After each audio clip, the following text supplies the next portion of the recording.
What's with that? This bumper came off my Series 3 109, and this is a Series 3 88. But I think I just figured it out. It came off Jake, Series 3 109 ex-military. I can't even remember, the lights must have been in a different arrangement, but obviously this is not going to work. Well, it's on bolts. It won't have the, you know, serious look to it. Can you live with that? Can you live with that? Welcome back. I realize most of the video we shoot really doesn't have much to do with the building of the truck, so I thought I'd take a minute and tell you something about what we're doing to it. The thing is, we shoot a lot of our video when we're sort of between getting stuff done, frustrated, opening new beers, things like that, and haven't seemed to be documenting much about the actual truck. So I thought I'd, go over a couple of things. One of the things I like to talk about is wiring. A lot of people think wiring is fairly daunting, and it really isn't. The Land Rover has really very few wires, very few things you have to wire up. Something I like to do is use this 7-core trailer cable. This is cable used for tractor trailers. You can buy it in any sort of truck stop, something like that. The neat thing about it is it comes in a nice big fat solid rubber sheath. So you get 6 14 gauge wires and one 12 gauge wire. And it's really pretty good value because you don't pay much for it. So what I tend to do is run one set of cable up the left side of the truck, which will look after things like the alternator, windshield squirt, temperature, oil pressure sensors run across the top of the engine. I run another set up the other side of the truck, which will be all the front lights, horn, things like that. Another set through the frame to the back, which will be all the rear lights, backup lights, whatever you have going on back there. I also run some of this 3-core wire. You can buy this at any hardware store. It's proper, genuine rubber, 3-conductor, usually 14 gauge, but you can also get it in 16 sometimes. I usually run that up for, say, the coil and brake light switch, and on the other side, perhaps for the starter relay and the fan. Anytime I have 3 conductors together, I'll also run it through to inside the headlight buckets, because there's 3 wires go in there. I run it down underneath the floor to where the dimmer switch is on the floor. It's just a handy way to run 3 wires in one sealed core. Paint. Marvelous paint job we got on this, isn't it? Well, it's your trim-clad deep green. A few trucks have been done in this color. It's a super color. This truck is starting to look an awful lot like a truck built by a very, very capable fellow from Antigonish. 4 cans of trim-clad at $4.99 a can or whatever it is, so $20 paint job. We didn't do any body work at all to this truck. Just sanded it up enough, scuffed it up enough so that the paint would stick, but otherwise it hasn't needed that much and it looks relatively fine. Anyway, more later.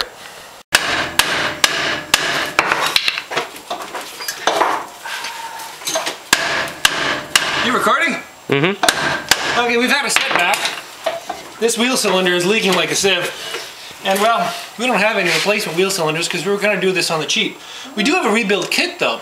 I can't find my cylinder hole, so we're going to do the sandpaper wrapped around the finger rebuild here, but that should get us going again. We were just trying to bleed the brakes and gushed out of here. But one step at a time. We'll be good. Check in later. Well, we needed a bit of a morale booster. Put all the rest of the sheet metal on, get the tires on. Looks like it's a finished truck. It's not. But it's getting close, and we feel that extra oomph to carry on and take it all apart again and finish up the brakes and the wiring and the clutch and, well, a couple other things. But generally, it's pretty darn close, and we think we're going to make it. Nick seems to be pretty pleased. What do you think, Nick? A1. We've determined that he cannot see over the spare on the front hood, but then again, not many people could. Hey Nick, how many screwdrivers does it take to put on a headlight? 9. Well, we've had a bit of a setback. We thought we were really moving along, and we said, time to throw some water in the rad. Engine, rad, never leaked before. Now it's gushing out of the bottom of the rad. This rad's been out kind of cold, but it had antifreeze in it, so we don't think it's split. It probably hasn't got the bottom neck seems to be split. And so we have to take it all apart and figure out what's going on there. We don't really have a spare rad. Series 3, we might have a Series 2 rad we could put in, which technically should fit, but different radiator hoses again, we may not have those. So it's Saturday night, and we don't have too many options to keep this truck running before we get there, but we're going to see what we can do about it. We do, however, have an absolutely fantastic feature that no Land Rover should go without. Let me show you.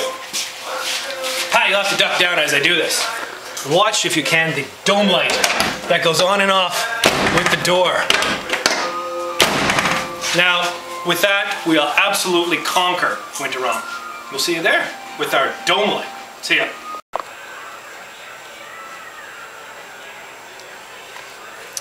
Well, that might do it.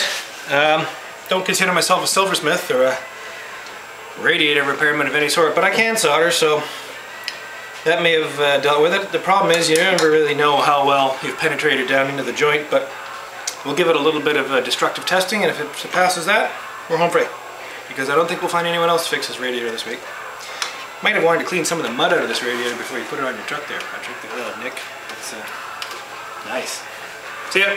Anyway, I'm just adjusting the brakes. We're having a tough time because I may have mentioned before, all the bleeders are broken on this truck, and pretty much all the adjusters are seized right up. So we're going to see what we can do. I got a couple freed up, and we're still about 22 pump brakes. And that's, you know, that's not bad for a series truck, but we'd like to get down to about, you know, 10 pump brakes. Well, what? Like, doesn't everyone have a soft spot for ABBA? I mean, ABBA, you know, they're talented. I'm 46 years old. I mean, ABBA is part of my history. No, I guess not, eh? Well, it goes from bad to worse. No luck with the bleeder over here, but worse than that, the actual brake line into the slave cylinder on this wheel was stripped.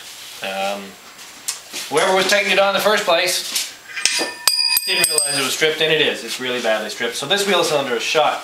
We've already put a call out to our best chance at finding a wheel cylinder, and there don't seem to be any available for an 88. But then this box turned up.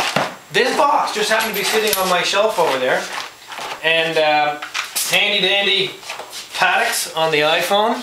Looked up the part number. Turns out this is the wheel cylinder for this wheel. I'd forgotten I already bought all the wheel cylinders and brake shoes, for that matter, to put my daughter's truck together. Oddly enough, half the parts I have are for Series 3, which Aaron's truck is not. It's a Series 2. But we won't complain about life's little fortunes that come upon us. So we have a brand new wheel cylinder to put in this wheel, and new shoes. Life's good. Let's hope the springs are good. We'll let you know how it goes. See ya. I'm still bleeding brakes, and it's getting to be, what, around 2 o'clock in the morning, boys? It's 2, quarter to 3. But it's going well. We have new wheel cylinders on the front, and all new brake lines, and everything's good. The front's really nice, and we're going to see what we can do back here. But I have a question for all you Land Rover enthusiasts. This is an 88.